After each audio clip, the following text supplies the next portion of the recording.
Hi! Kayo ba'y nag-worry gumamit ng aircon sa panahon ng tag-ulan?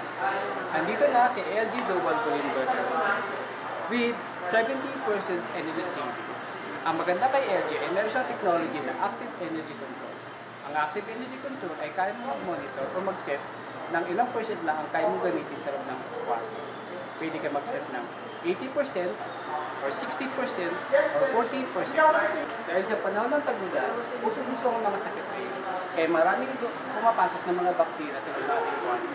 Kaya pwede kang bumili ng aircon na speed gaya ng may technology na UV nano technology na kaya niya mag-remove ng 99.9% bacteria sa ating mga aircon.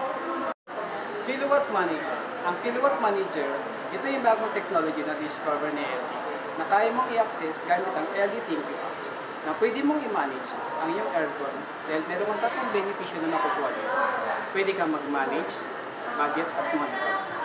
So tara na guys, ano pang hinihintay natin? Come and visit at Avinson Walter Martinez, second floor.